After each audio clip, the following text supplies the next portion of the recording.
नमस्कार। श्रीमती हिमगौरी अटके जी, माननीय महापौर नासिक, वेदाचार्य रविंद्र पठेन जी, गुरुजी महर्षि गौतम गोदावरी वेद विद्या प्रतिष्ठान के संस्थापक, ब्रह्म ऋषि पंडित शिव कुमार शर्मा जी, श्रृंगेरी शारदा पीठ शंकराचार्य जी के प्रतिनिधि, प्रोफेसर रामाकांत पांडेय, कुलगुरु उत्तराखंड संस्कृत विश्वविद्यालय हरिद्वार, डॉक्टर नीलाभ तिवारी जी, निर्देशक केंद्रीय संस्कृत विद्यालय नासिक परिसर, प्राध्यापक जयंत भंतावरेकर जी, अध्यक्ष धर्मभूषण गौरीशंकर राष्ट्रीय वेद शास्त्र पुरस्कार स्वागत समिति, डॉक्टर प्रशांत जी, राज्यपाल के सचिव, Shrimati Deepti Deshpande, secretary Gokhale education society, वेदाचार्यगण, विद्वानजन, आचार्यजन, सभी पुरस्कार प्राप्तकर्ता, विद्यार्थीगण और उपस्थित सभी श्रद्धेय महानुभव, नमस्कार।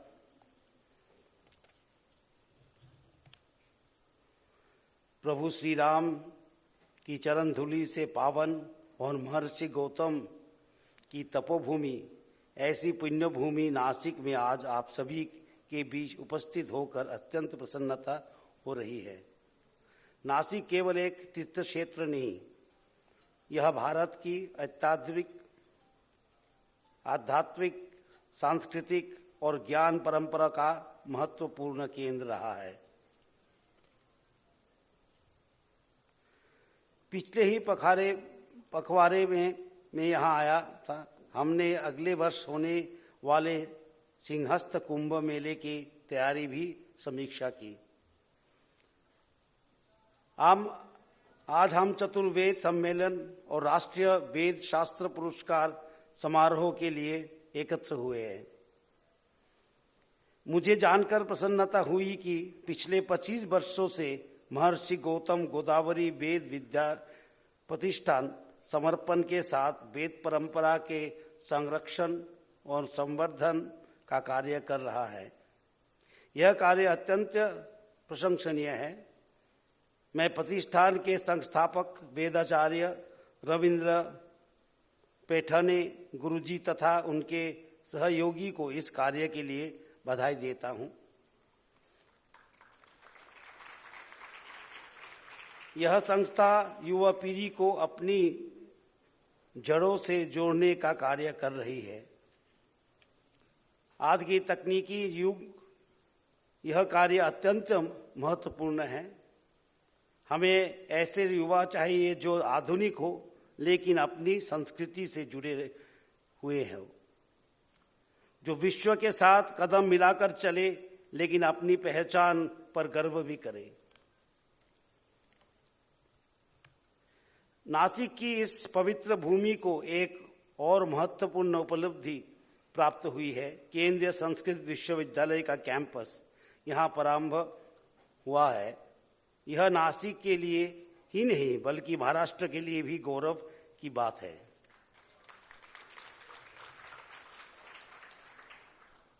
और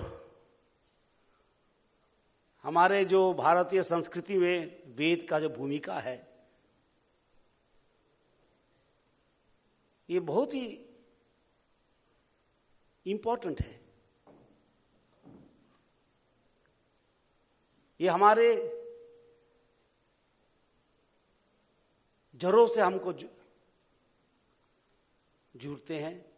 और विशेष करके जो स्टूडेंट्स हैं, मैं उनको कहना चाहता हूं कि वेद का जो वैल्यू सिस्टम है, मूल्यबोध है, उसको कैसे अपने जीवन में लाए। Veda is the knowledge of peaceful coexistence. हम कैसे एक साथ इस पृथ्वी में रह सकते हैं, जी सकते हैं, सफलता अर्जन कर सकते हैं। मैं इधर बैठ के सुन रहा था शांति मंत्र पाठ, वनस्पतयः शांति, आपदयः शांति, औषधयः शांति, शांतिरेव शांति। यह हमको याद दिलाते हैं कि हम शांति में रहना है तो हमारे दायित्व बनता है कि सबको शांति में रखें। Human beings do not live in isolation. हमको एक साथ जीना है। समाज में, राष्ट्र में हमको एक साथ जीना है। परिवार में, family is the smallest unit.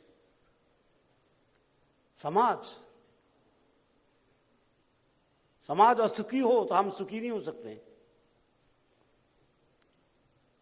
समाज में असफलता हो तो हम सफल नहीं हो सकते।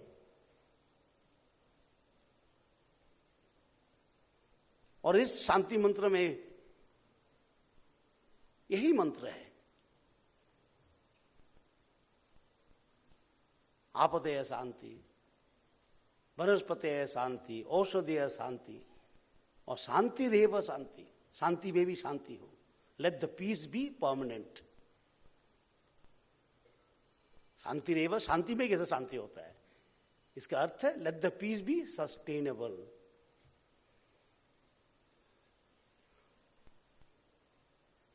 And that is the teaching of the Vedas. Veda का शिक्षा हुई है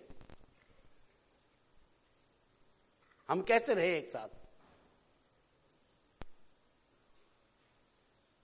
कैसे जीवन में हम परिपूर्णता लाभ करें।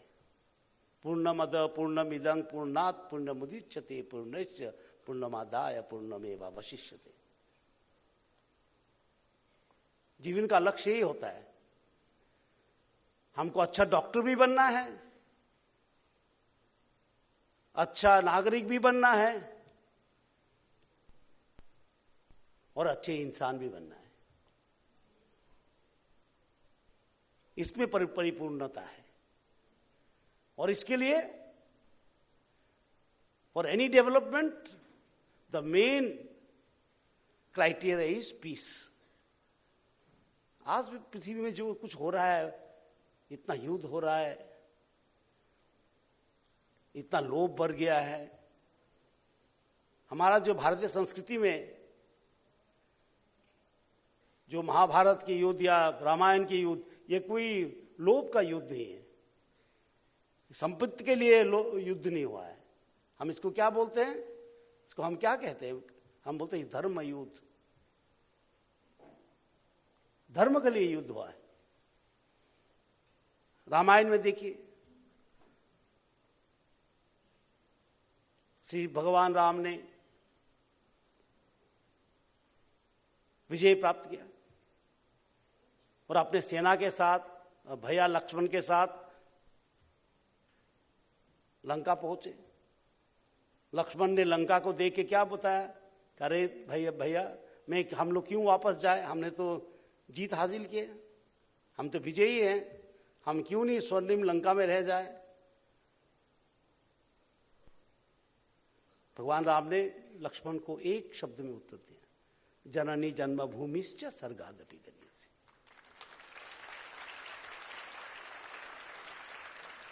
मैंने कहीं लंका को लेने के लिए मैंने युद्ध नहीं किया, मैं धर्म रक्षा के लिए युद्ध किया। मेरा स्वर्णिम लंका के प्रति कोई लोभ नहीं है। मेरा जन्मभूमि अयोध्या हो सकता है छोटा है, इतना धन संपत्ति नहीं है, लेकिन वो स्वर्गादपि गरीयसी, उसकी गरिमा स्वर्ग जैसा है।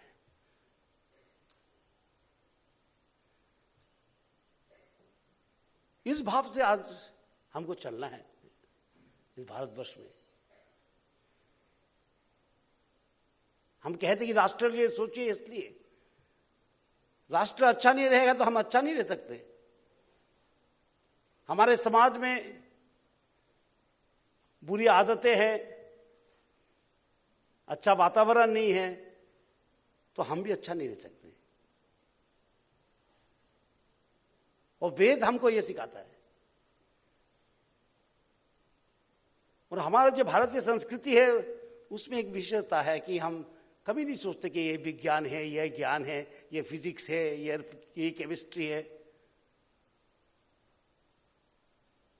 हमारे भारतीय सभ्यता में ज्ञान और विज्ञान एक साथ चलता है। ज्ञान का ही एक पार्ट है विज्ञान, विशेष ज्ञान। विज्ञान इज अ पार्ट ऑफ ज्ञान, it is a part of knowledge. विज्ञान विशेष ज्ञान। श्री कृष्ण ने राजयोग, जो हम सब बोलते हैं कि उत्तम योग है, योग ऑफ इंटेलेक्चुअल परस्यूट, उसमें श्री कृष्ण ने बताया कि ज्ञान विज्ञान सहितम, वही सबसे अच्छा पथ है जहां पर ज्ञान भी हो और विज्ञान भी हो।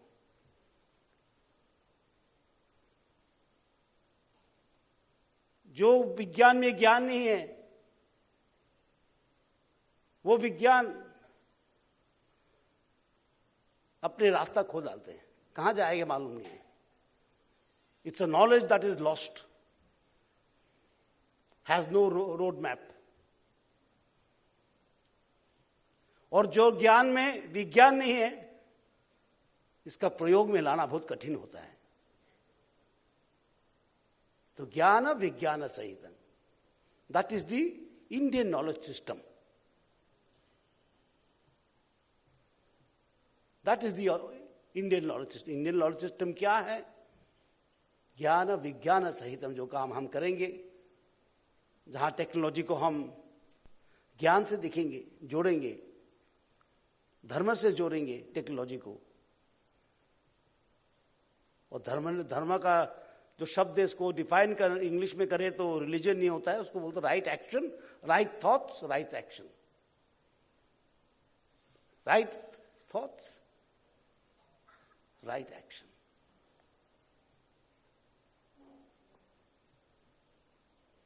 और मैं वो आनंदित हूं, आज मैं आ पाया। कुछ दिन पहले मैं आया था नासिक, और आपके सुंदर शहर में फिर आ गया, इतना सुंदर कार्यक्रम में, जहां पर स्टूडेंट्स है, वेद पढ़ने वाले हैं सब। मैं आते ही सुन लिया, वेद पाठ हो रहा है, उच्चारण हो रहा है, कंठस्थ है वेद सबकी, बहुत सुंदर है। और जो अवार्ड रेसिपिएंट्स है, मेरा अभिनंदन है। और इतना सुंदर भजन भी मैंने सुना। इस भजन को मैंने पहले सुना था भारत रत्न पंडित भीमसेन जोशी और भारत रत्न लता मंगेशकर जी ने इस भजन को गाया था पहले। राम का गुणगान करिए, राम की भद्रता का और सभ्यता का ध्यान धरिए। बहुत ही सुंदर, इतना सुंदर भजन मैंने सुना बहुत दिन बाद। आप सबको मेरा अभिनंदन। और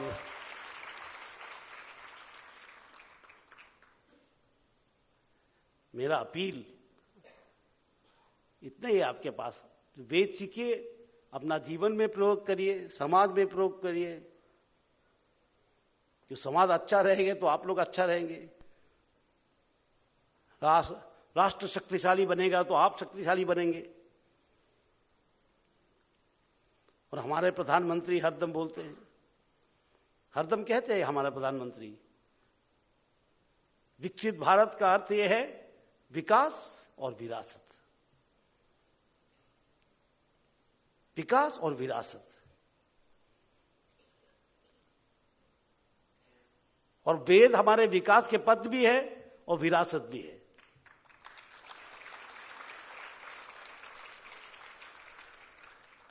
तो आप सबको मेरा अभिनंदन। अच्छा रहे, शांति से रहे। और ऑर्गेनाइजर्स जो है, इस कार्यक्रम के ऑर्गेनाइजर को मेरा अभिनंदन है। इतना सुंदर कार्यक्रम, बहुत ही सुंदर कार्यक्रम, अति सुंदर कार्यक्रम।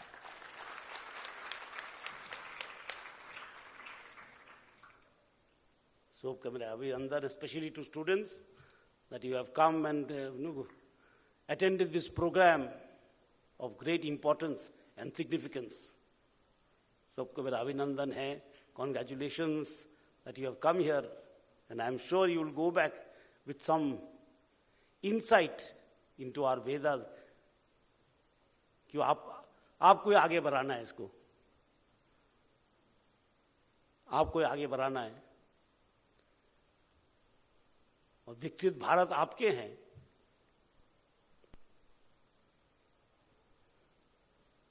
आपको लेके विकसित भारत बनेगा. और विकसित भारत में बताया कि विकास भी हो, विरासत भी हो. जहां विकास होते हैं, विरासत नहीं है, वो खोखला हो जाता है.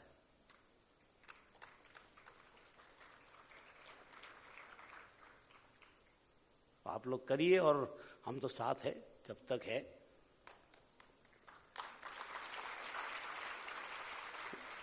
सबका मेरा नमस्कार. जय हिंद, जय भारत.